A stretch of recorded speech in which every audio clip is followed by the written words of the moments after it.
Okay, so welcome to our webinar. Today's topic is today's Magnificent Seven. So some of you might be thinking, what's the title of the story? Why do we have this title? So just a show of hands, there's a facility where you guys can put up your hands. How many of you on this webinar can remember the original movie called The Magnificent Seven, way back in the 60s? Okay, let me see how many hands are going up. Okay. One or two, three of you, or four of you. Okay, so most of you have never heard of this movie. Okay, some of you have. Okay, well, the idea of back in 1960, there was this American Western movie that starred Yul Brynner, Eli Wallach, Steve McQueen, Charles Bronson, Robert Vaughn, and obviously James Coburn. But the whole story revolved around a oppressed Mexican peasant village that assembled 7 gunfighters to help them defend their homes from a group of marauding bandits and their leader. So that is the Western as such. And some of you might know, or let me ask you this question. How many of you know that Hollywood's in the process of releasing an updated version of that movie this year? And obviously, even Hawk is going to be one of the stars in the movie. So the question is, why am I using that as an intro? So, and an idea also, it's a bit of a similarity. So, although the actors are different in the new movie, the characters and the story are pretty much the same. Now, the same goes for fundamental analysis, and that's how I tie it up together. The importance, obviously, is the numbers do not change. That when you look at analyzing a company, remember, fundamental analysis basically is a foundation of solid investing.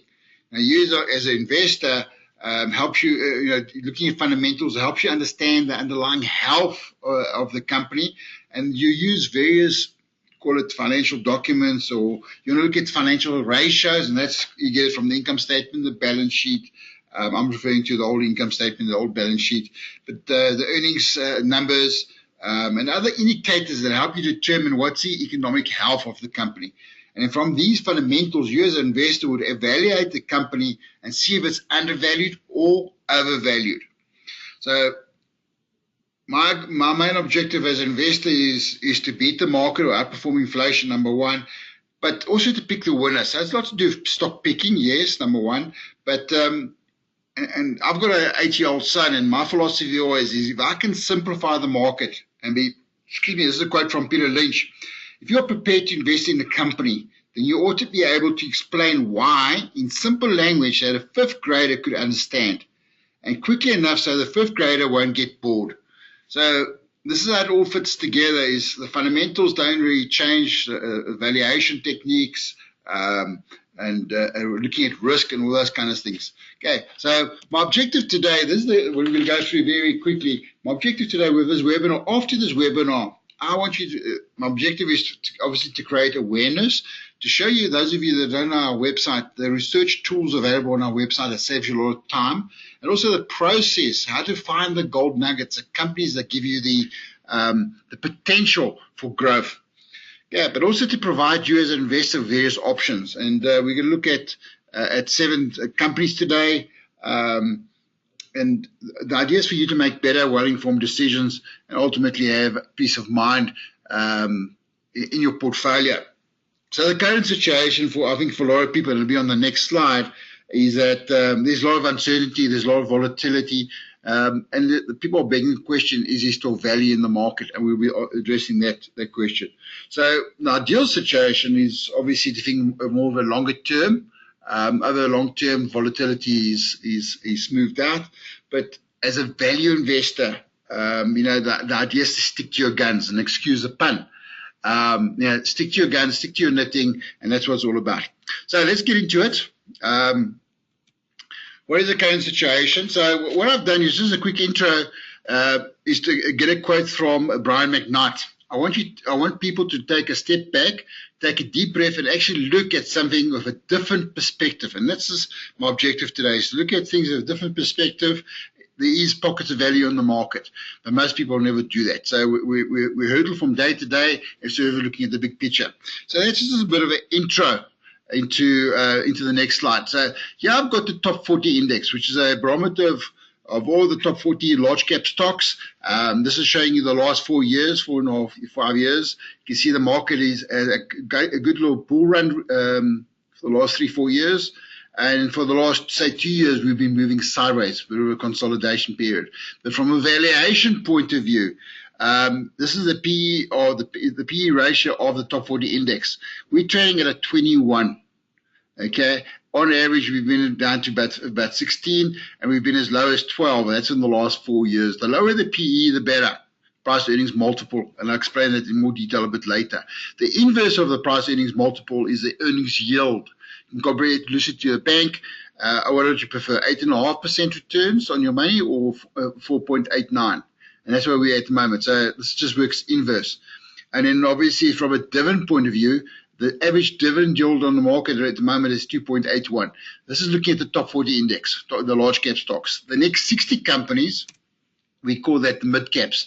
Very similarly, we've pulled back from those highs around about 19.5, 20, and we're pulling back. So whereas the top 40 index has moved sideways for the last 2 years, the mid caps have a nice little run this year.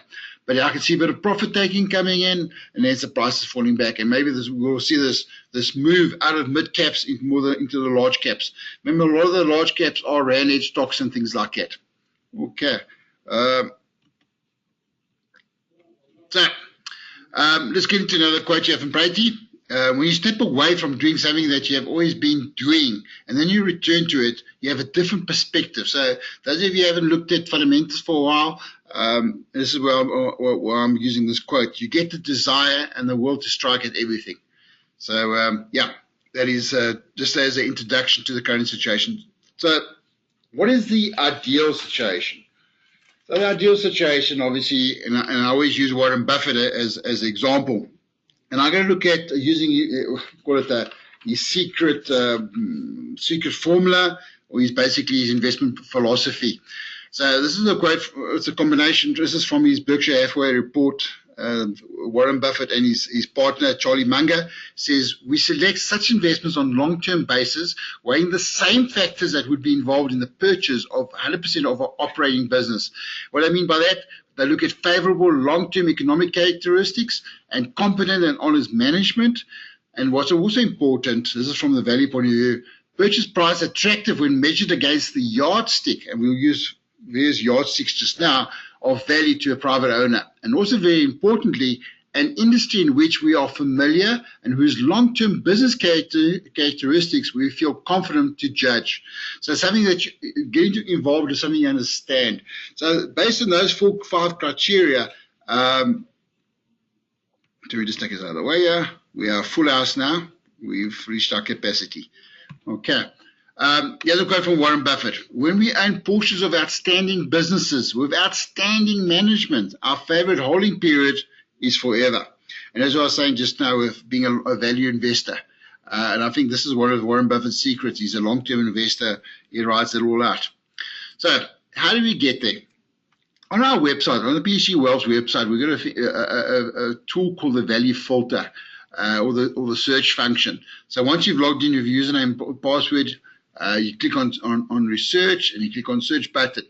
And as a shortcut, we've got a little facility here with a default. It's called undervalued quality stocks. So yes, you can go and select each of these criteria. There's 3 different criteria. The more criteria you put on, the stricter it becomes. And that's based on 12 different financial criteria. As a starting point, and that's what I did in this example. I clicked on that button. What I'm looking for undervalued quality stocks. So yes, on the one hand, there might be these, you look at companies like Richemont. It's a great company. It's a good quality company, but it's not cheap. It's not undervalued. So let me just get out of the way again. So the idea is that in this criteria, we use a financial ratio called the PEG ratio, and I explained it just now. And that's our parameter between 35 and 75, and a quality rating above 70%. So if I click on that little button, by the way, that's what I want to focus on in the legend. I'm looking for shares that are color-coded green. So before I get into the list, I want to explain to you what we mean by the PEG ratio. So the PEG ratio basically is we're looking at two stocks, both on a P ratio of 15. They both seem cheap if you look at the average of the market at 20. But this company, stock number one, is growing its earnings by 30%. So you divide the PE by the growth factor, and you get a PEG ratio of 50, which we consider is very, very cheap. Whereas stock number two is considered very expensive. If you take the 15 PE divided by the growth, it's only growing by 10%. It's got a PEG ratio of 150. Okay. If you look at the sector, for example, would be at 75, which is still, we believe, is offering value. So this is where the PEG ratio comes in. It's just instead of looking at PE ratios, we look at also the growth. So we bring in the growth into the formula. So we use a 5-year model. 3 years back, we forecast 2 years forward, and that's how the whole model is done for you. So that's on the one side of the coin. The other side of the coin, you don't only look at investment that's based on value, but also quality. And when I mean by quality, and this is a quote from Warren Buffett, we're not only looking for a fair company at a great price, we're looking at a great company at a fair price.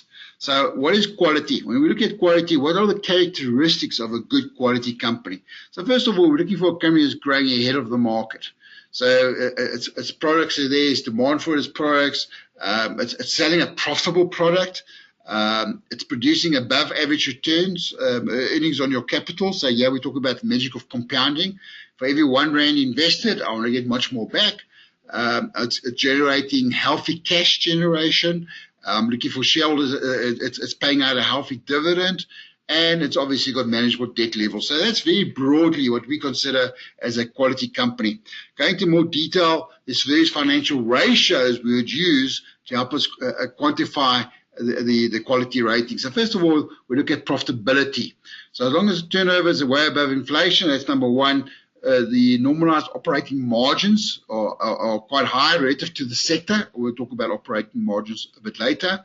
High above return on equity, and we'll talk about those two. And then the average return or tangible net asset value, so way above the average. So that's where we look at profitability. Then we also look at the quality of reported earnings, and this is where I look at cash flow. So we're looking at, is this company able to convert its profits into cash or convert its earnings into cash? And what's very important, we don't look at any companies less than 3 years. So the company has been around for at least 3 year periods, reporting periods, to be considered.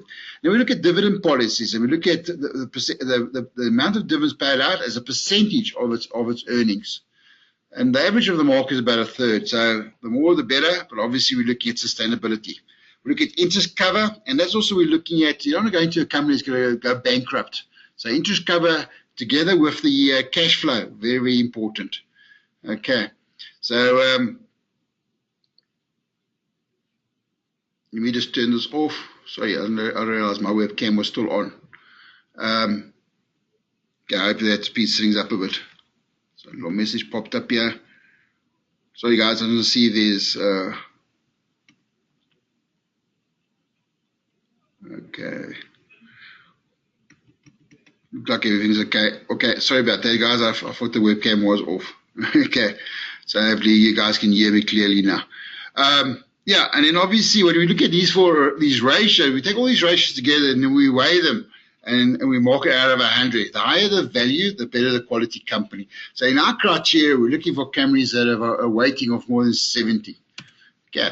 So I did a scan using that undervalued stocks, and out of the 450 listed companies on the market, there's about 16 companies that come out that we consider at the moment still undervalued. And out of that, I've chosen my 7 stocks. And these are the ones I'm looking at. Today I'm going to look at Comair, Grindrod, MTN, Rainet, Sun International, Value, and Wilson Bailey. Now, I know that some of you are going to say, whoa, Sean, you know what's happening with Comair, you know what's happening with MTN, etc. Yes, I'm aware of them, and we'll be discussing the cloud hanging over those stocks, okay, and where the opportunity lies. So let's get into the nitty-gritties. Let's talk about the 7 companies. So first of all, look at Comair. And by the way, you scan the market, and the idea is to create a watch list. And I've always believed that the watch list is a big time saver. Once I create my own watch list, you can see I've got a few different watch lists. to show you price movement. So yes, shows you the market action intraday, but there's a little button here called View as Investor. Obviously, I'm looking at View as Investor already. So instead of looking at price movement, I'm looking at those 12 different criteria I showed you just now. And from there, I can make a decision what shares to buy and things like that. This is a screenshot I did this morning, just being updated. But they're all undervalued stocks, all green, based on that legend. But that's how I got to this watch list. So let's talk about Comair. So first of all, some of you might know Comair. We talk about the green plays. We talk about Kulula. But also remember, it operates British Airways. And Comair is a major player, obviously, in the local market. But the franchise, the British Airways franchise, has just recently avoided having its domestic flights suspended by the Air Services Licensing Council. Now, the council is arguing that Comair exceeded its 25% foreign shareholding limit as a domestic airline. And Comair obviously is disputing this fact and saying that they're compliant with regulations. They're saying that Comair is 11.5% owned by British Airways, number one. That's according to the 2015 the annual report. But also its biggest shareholder is Bidvest, which owns 27%, followed by Allan Gray, 12.9%. But and this is and this is from the company analysis page. What I always look at pros and cons, the concerns and what we like. So yes, they are operating within a challenging trading environment, and the competition is intensifying. And the big worrying factor here is obviously the higher oil price. I see the oil price is running up this morning, and the other side of the coin is the weaker rand. So those are the two biggest challenges facing Comair, which is out of management control. That's number one. And number two is obviously as price goes up, inflation goes up, interest rates go up, that also put a damper on consumer spending. And bottom line, there's going to a bit of a price war, and hence margins under pressure. So those are some of the concerns that I think most of us be aware of. But saying that, it's a well-run operation. It's got strong brands. It's got a decent return on equity. Return on equity has 10.1. It was at 27, but I'm talking about historic. They'll get there again. They have strong cash generation. You know, anything above 0.75 consistently, we say that's very good. But you can see here, the cash flow as a percentage as a ratio of earnings, very, very good. What I like about this company also, they're diversifying their operations by exploring travel-related opportunities. And I think that's going to become bigger and bigger with them down the line. But saying that, we still believe that the share offers value, trading at a historic P of 9.7 times and at a 10% discount to price NAV. So yes, it's undervalued, number one, and number two, it's a quality stock. So our recommendation, this is based on the results until December. It came out, I think it was February, March. We're still highlighting it as a speculative buy for investors. But we like Comair in that space. So add it into your watch list. And by the way, you can also add in the technicals. If you bring in the technical charts and look at the trend is bearish. Yes, number one, because it's trading below its 50 and the 20-day moving average. Secondly, it's underperforming relative to the market if you bring in relative strength. So, but these are the stocks you want to look at from a contrarian point of view. When everyone else is selling them, you want to be buying it. And by the way, of all these stocks, my view is 5 years' time that I've made at least 50%. Worst case scenario, or the best case scenario, in 3 years' time, I've made my 50% return on the share. Okay. Second stock I want to look at is Grindrod. Logistics company. It's more shipping and that kind of stuff. We'll talk about another logistics company just now called Value. Pros, or the concerns, drought obviously affecting its agricultural business. The biggest thing is declining dry shipping rates and oversupplied tonnage on that side. And obviously it all comes from the low commodity prices impacting on volumes at the terminals, which is bay terminals and things like that. The group operations is very cyclical, so it's a cyclical stock. Those of you who maybe want to trade it, nice little stock to take advantage of, buy low, sell high. but saying that, yes, these guys' operating profits and margins are depressed. And a bit of a rand stock, they are sensitive to the rand-dollar exchange rate, number one, and number two, obviously the shipping rates. And these two factors do fluctuate significantly, and again, beyond management's control. So those are the things that you must be aware of, but we still like the company in the sense that we believe it's poised to improve profit a lot from its current base. We also believe there's value. It's trading at a 50% discount to its tangible NA, net asset value. But because of the difficult trading conditions, again, we're highlighting this for a speculative investor, as a buy investor. As I say, there are pockets of value in the market, but there are risks. Okay, be aware of that. The third company is MTN, and yes, we all know about the Nigeria fine. In this week's newspaper, I saw that they suspended talks around that. It's gone back to the parliament. And I saw today's newspaper again, another article about MTN, where they're calling for new management. Okay. So yes, there's concerns about growing regulatory pressures in Nigeria, Uganda. There's a lot of uncertainty, yes. There's macroeconomic conditions here in South Africa is a factor, and obviously a currency weakness in other countries. But saying that, MTN is still a quality company. It offers a healthy cash generation. Look at that cash generation here. Healthy cash generation. It still has high margins. Look at those margins, 25%. Above average return on equity. Okay, not in this scenario, but that's the average. So it is below average return on equity. We believe it to go back there. But we also believe that it looks fairly valued. It's trading on a PE of 19.3 and about 80% on its NAV. But look at its dividend yield, 9.1% dividend yield. Again, a speculative buy for the investors. Yeah. The fourth company is Reinet. Now, this is not in that original scan I did, but we added it in because we think there's opportunity in the sense that this is more of a holding investment company. It's a cheap entry into British American Tobacco. So yes, 70% of its business is, or 72% of its business is British American Tobacco, or it's holding in American Tobacco. That's contributed to earnings. It owns about 4% of the listed shares. So what's nice about this company, and this was we estimated the share was trading at a 30% discount when the share price was at 29.40. The price has gone up since then, trading at about a 20% discount to its net asset value of 42%, 42 rand 30 cents. So there's still opportunities there, we believe, but also despite that having a hold recommendation, we believe it's a buy to get into bets. And by the way, this is Anton Jan Rupert's little company. What I find interesting about these guys, they recently got involved with gold. When I say that 72% of the profits come from British American Tobacco, but they also just recently got involved with the largest physically backed ETF in the world, which is the Gold Spider. They hold 230,000 shares with a market value of about 22 million euro. So it's interesting that they call it a bit of a hedge there.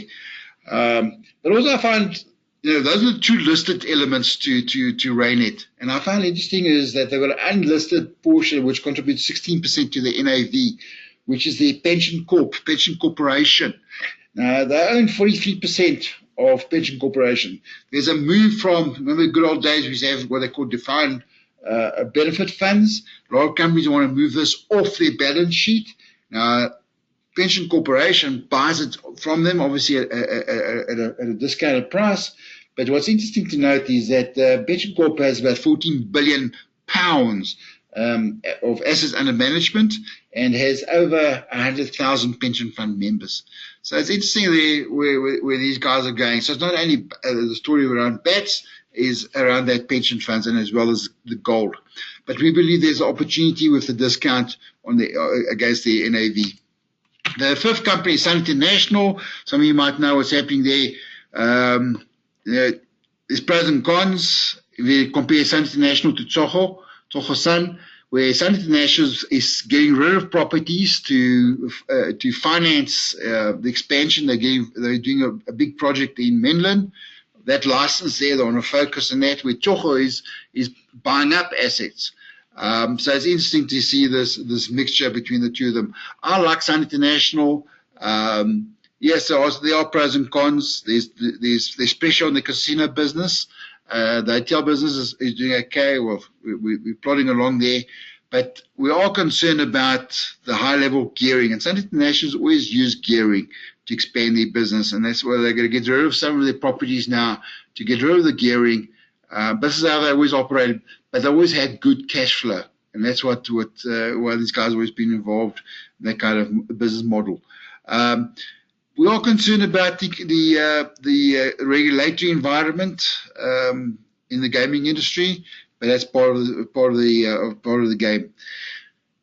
Sun International has a solid track record, good margins. Look at those margins, operating margins, 18.3%. It is attractive. It's a historical PE ratio of 10.8, and yes, 3.7 NAV. But again, we're highlighting speculative buy here. I believe going forward, these guys are also coming off a low base. There's a lot of projects they haven't really kicked off yet, but I believe there's opportunities there. And number 6, another logistics company, Value. Now, these guys are more involved with truck and rental services. They do a lot in the retail space. The biggest worry there is declining retail volumes. That is obviously affecting the business. And as interest rates go up, will affect credit spending, and obviously affect the client base, the client exposure to the retailers. Volatile exchange rate and growth rates also concerned. And we can talk about margins, but these guys have a high fixed cost base, and that's also a bit of a concern. So they haven't got much to play around when it comes to margins. You can see 1% drop in operating margins there, which translates into losses as such. But traditionally, it's got good operating margins, good cash generation, high return on equity. But it's trading at a PE of 8.9. As I say, it offers some value there, and it's trading at a 30% discounted price NAV. Quality company that we believe is opportunity. So this is more a buy for the longer-term investor. Great little company. Just be aware that sometimes this share doesn't really trade. It's very liquid. So just be aware of that side. And the last company in the construction space, out of all of them, the one I like is Wilson Bailey. I've always had Wilson Bailey in my portfolio for a long time. So yes, that's my disclaimer. I do own the stock. We are concerned about the decrease in the order book. These guys are big players in the building market. They have a big offshore element. 56% of the business comes from Australia. So yeah, it's a great little company. These guys, you're always going to say, what about the competition? These guys haven't even made set funds aside. They said they weren't guilty. So yeah, there's pros and cons always with that story. Two sides of the corner of the story as such. But at this point in time, the operating margins are below long-term average. Again, you can see it's very, very tight. And the big thing about construction companies, and this is always been aware of, it's very cyclical, number one. And number two, there's that contract risk. We've seen it with Murray Roberts. We've seen what happened to Dubai a few years ago, with the whole Gauteng train, the tunnel. You estimate the jobs could be 100 million. Next minute, 150 million. That additional 50 million comes out of your pocket as a company. But saying that, it's trading on a historical PE of 11. 10.8, so we still think there's value there, and it's trading roughly about 70% premium to NAV.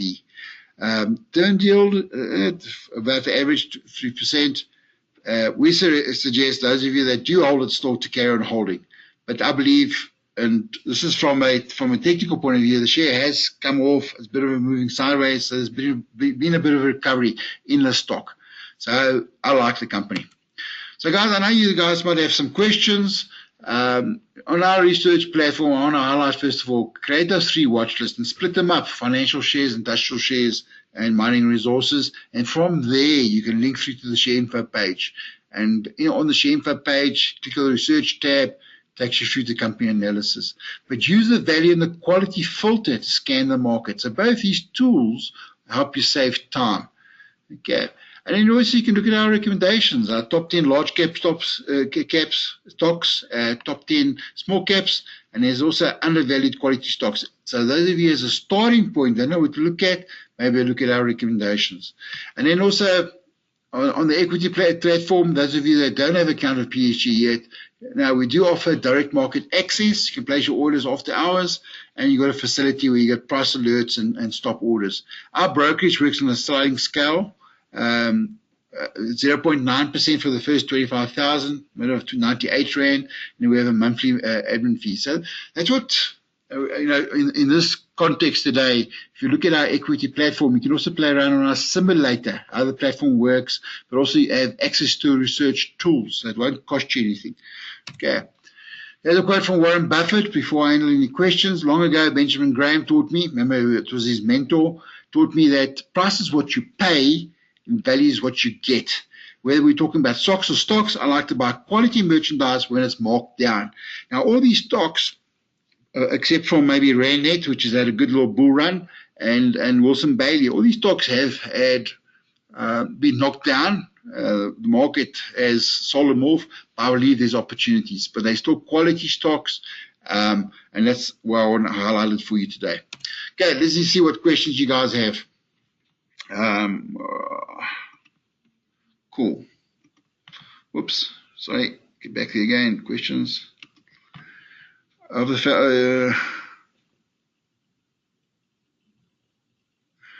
Francois, debt equity ratio of 504%. These guys are geared up. They use leverage. They use their properties to borrow against their properties to buy more properties. So their debt is 5 times more than their equity. That's their debt equity ratio. Imagine you as a property owner, you buy a property, put down 10% deposit, and you want to buy a £1 million house, put 100,000 Rand down, you borrow the other 900,000 from the bank. The debt equity ratio is 90 to 10. When it gets to a stage where it's 50-50, maybe you as a property owner can renegotiate with the property. Now with Sun International, their business model is to use gearing to expand. That's how they've always done it. But they are changing now. They're selling some of their properties off, properties rather, to bring that debt ratio down. Okay, so Francis, I hope that answers your question. How does one interpret a negative HEPS? Yeah, Eleanor, obviously it's loss making. What you want to see, is it a once-off situation? Will it be sustainable? And those are the kind of things you're going into consideration. Usually with HEPS, it's headline earnings per share. They've sold off something that's not usually part of the business. They might have sold it off as a loss, and that could have been impacted on that. I don't know which specific stock you're referring to, but that's where we talk about a negative headline earnings per share. Here's a long question here from Shaima. Of the 7 shares, to me, only RandNet seems to be the best buy at this time. How do you think this will perform over the next year? Difficult one. Depends. It all depends on a good question. It all depends on what happens with British American Tobacco, and they're trading very, very close to their all-time high. That's number one. And number two is that we're saying hold on British American Tobacco. Is it cheap or expensive? And we've compared it against European consumer stocks, the food stocks, and we're saying that it is still cheap. So when I say compare it against food stocks, remember it's defensive. Cigarettes, people always will smoke. Food, people always need to eat. And that's the argument. So in my opinion, at this point in time, it's had a good run. So we might have a consolidation. We might move a bit sideways. We might see some pullback on some profit taking, but from there I anticipate to go up again. Okay.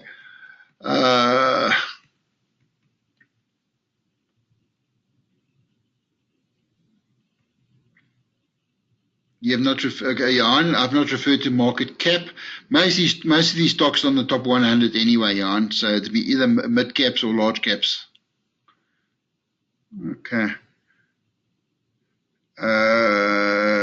Winnie, yes, this presentation will be on YouTube a bit later. We'll be on Friday, but I'll be sending the recording anyway.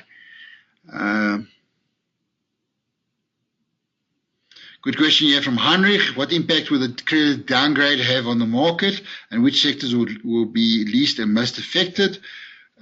What action should an investor take? So first of all, I think one of the most important things we can learn as an investor is the concept of discounting. The market has discounted or anticipated a downgrade already, and I think it's reflected in the exchange rate. The rand is weaker already. The big thing there, obviously, if we do get a downgrade from Moody's or from the ratings agencies, the big thing is we might have some more funds getting out of the country. Remember, the institutions have a mandate to invest in quality stocks and quality markets. So, but to a large extent, I think that's happened already. So you as an investor, and this is again where I believe being a value investor is that margin of safety. These stocks have been hammered already. You've got that margin of safety. I'll go defensive. You look at the food stocks, look at the medical companies, the healthcare companies, but they're not cheap. So it's difficult. So look at these companies that we've highlighted already. The problem also with a downgrade is that from a borrowing point of view, a lot of the companies would borrow, and interest rates will go higher. So those are the implications. So I would stay clear of interest-sensitive companies that are borrowing.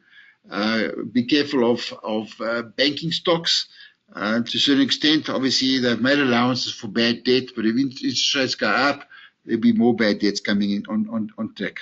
So I hope that answers your question, Heinrich. Here's a question from Kobus. Statement here from Ludovic. He's off to the beach. Thanks for the presentation.